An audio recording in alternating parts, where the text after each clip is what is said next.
Bonjour les amis. Un soir, Kayembe prend son téléphone pour témoigner à Moulumba, un frère qu'il connaît et de longue date, des choses qui se sont passées dans l'assemblée il y a quelques mois de cela. Bonjour mon ami, comment tu vas? J'ai quelque chose à te raconter et à te témoigner. Tu sais, il y a quelques mois, c'était un dimanche et ce dimanche-là, tout se passait normalement. Il y a eu l'intercession, la louange. Et durant ce temps de louange, une dame s'est levée. Et quand cette dame s'est levée, elle a commencé à prophétiser.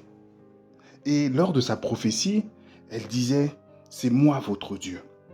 Et je vous dis ça, que personne au milieu de l'assemblée ne pleure, que personne ne vienne prier pour cette situation qui va se passer. Mais je vais prendre une personne au milieu de vous. Ne me demandez pas, mais je vais la prendre. Ne me demandez pas que cette personne revienne. Et à partir de ce moment-là, il y avait des grands questionnements dans l'assemblée. Et cette dame a mis un détail, a ajouté un détail. Lors de sa prophétie, elle a dit, je veux prendre mon serviteur, celui qui me sert fidèlement dans la maison, celui qui a toujours été présent. Et c'est comme ça que quand elle termine, le pasteur reprend la parole. Et il dit à toute la congrégation, vous l'avez entendu, vous avez entendu, Dieu a choisi de me rappeler à la patrie. Il m'appelle pour retourner à la maison. Il a vu mon travail, il a vu mes souffrances et aujourd'hui, il a choisi de m'appeler auprès de lui. Et je ne sais pas quand. Et c'est comme ça que tout le monde maintenant dans l'assemblée savait que le Seigneur avait décidé de reprendre le pasteur. Et le pasteur, le sachant, il a commencé à améliorer sa vie spirituelle dans des jeûnes, dans des prières, parce qu'il ne savait pas quand est-ce que la chose allait arriver. Il ne savait pas de quelle manière ça allait arriver. Mais il confiait petit à petit des responsabilités à chacun.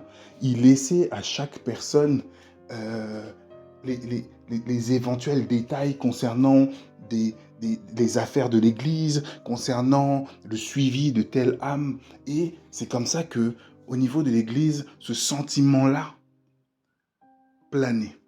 Donc chaque dimanche, chacun attendait. On ne savait pas si on allait voir le pasteur tomber à terre. On ne savait pas si un ange allait apparaître. Donc il y avait un mystère, il y avait quelque chose de palpable qui planait, mais je ne peux pas te le décrire. Mais c'était comme ça. Et donc, un mois est passé, 2 mois, mais il n'y avait toujours rien. Mais le pasteur, de temps en temps, on reparlait. Je suis le serviteur de Dieu et l'enfant de Dieu. Vous l'avez entendu, le Seigneur me réclame. Le Seigneur m'appelle et il va me prendre. Sa femme, quand il disait ça, prenait une mine triste. Ses enfants regardaient le sol. Mais lui, il tapait la main sur son torse en disant, voilà, vous savez, c'est que la volonté de Dieu qui compte et le travail qu'on fait, c'est que ça. Et donc, l'Église évoluait normalement, avec ses hauts, avec ses bas. Et comme tu le sais, il n'y a pas d'église parfaite. Dans toute église, il y a toujours des petites choses. Et on est des hommes entre nous, donc on réglait ça ensemble.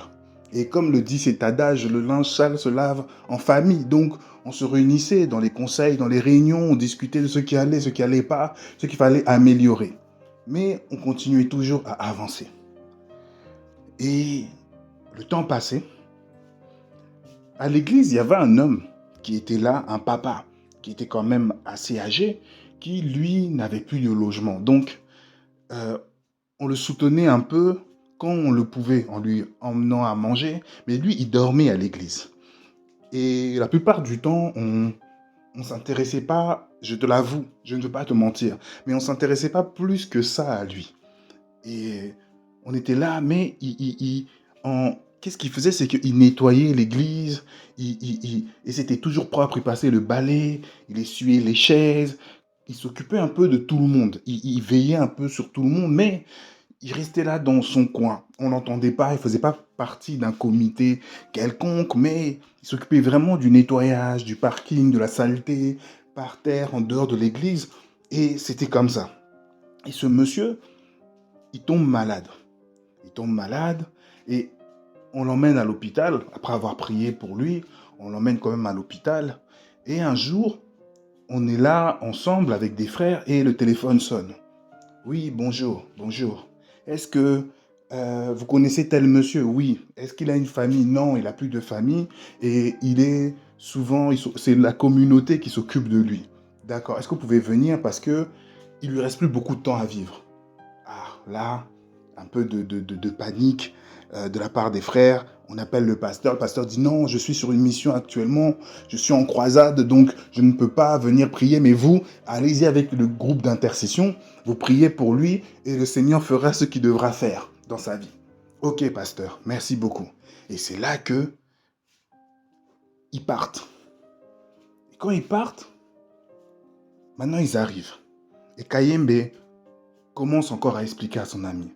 On arrive, on voit le papa. Le papa est couché, il est mal au point. Mais il tenait fermement sa Bible et il voulait lire. On disait, mais papa, repose-toi. Non, Dieu est bon. D'accord, papa. Mais nous, on va prier. On a emmené l'huile. Il y a quelques anciens.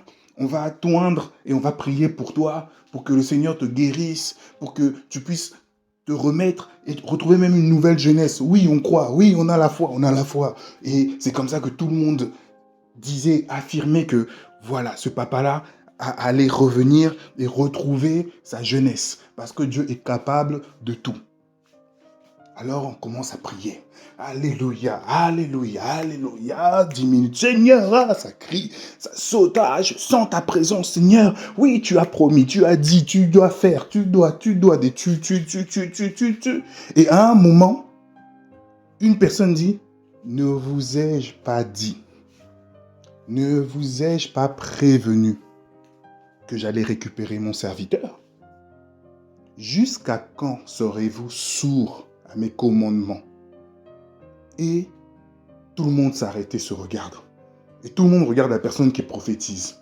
Oui, c'est bien moi, le Seigneur qui vous a dit, je vais récupérer mon serviteur fidèle, celui qui me sert fidèlement dans ma maison.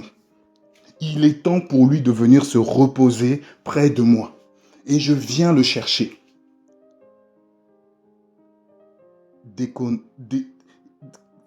On n'avait plus de mots, dit Kayembe.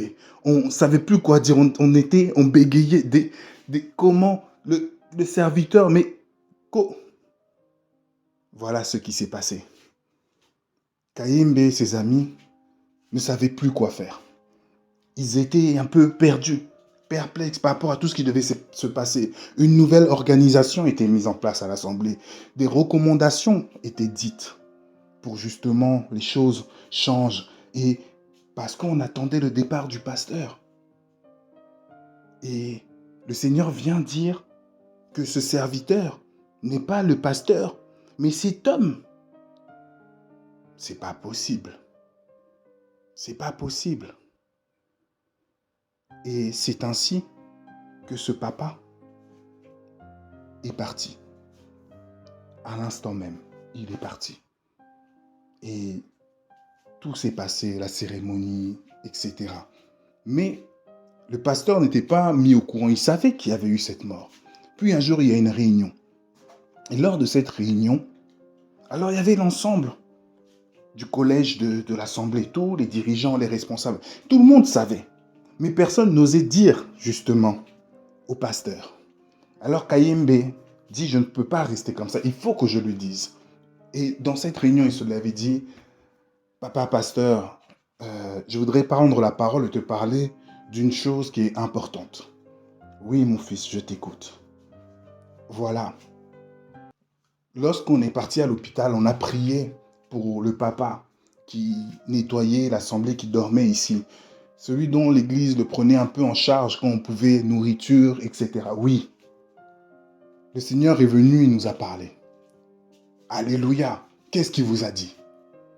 Il nous a dit que le papa était son serviteur, était celui qui le servait fidèlement. La prophétie de la mort et de ta mort ne te concernait pas, mais concernait bel et bien ce papa-là. Le pasteur dit, est-ce que tu es sûr de ce que tu dis? Vous étiez tous témoins. Quand Dieu a parlé, il a dit son serviteur. Mais qui est son serviteur dans cette assemblée? Qui parle par qui a l'onction? Qui est touché? Pasteur, écoute, le Seigneur a parlé. Il nous a dit, je viens prendre tout de suite mon serviteur. Alors le pasteur dit, bon, je prierai, je demanderai au Seigneur parce que c'est pas normal que ça ne soit pas moi son serviteur tout de suite. Et là, Kayembe baisse la tête. Il secoue la tête, il ne comprend pas. Comment peut-il parler ainsi? Et c'est comme ça que on se rend compte que dans le royaume, ce n'est pas le plus grand, mais c'est le plus petit qui reçoit plus d'honneur. Ce n'est pas le plus fort, ce n'est pas le plus éloquent, mais c'est les inconsidérés, c'est les vils, c'est les sans forme qui sont une force. Sans ton coude, ta main, ton bras ne peuvent pas fonctionner. Mais pourtant, tu ne regardes jamais ton coude. Et c'est ce que nous dit la parole. Et si une leçon doit être apprise et que Kayembe a compris et a expliqué à son ami, c'est qu'il doit apprendre à considérer ce qu'on ne regarde pas. Même si, là où il habite, une personne fait le ménage, il prend le temps de dire bonjour à cette personne. Parce que même si elle ne compte pas pour les autres, elle sait que cette personne compte pour le Seigneur. Demeurez bénis et je vous dis à bientôt.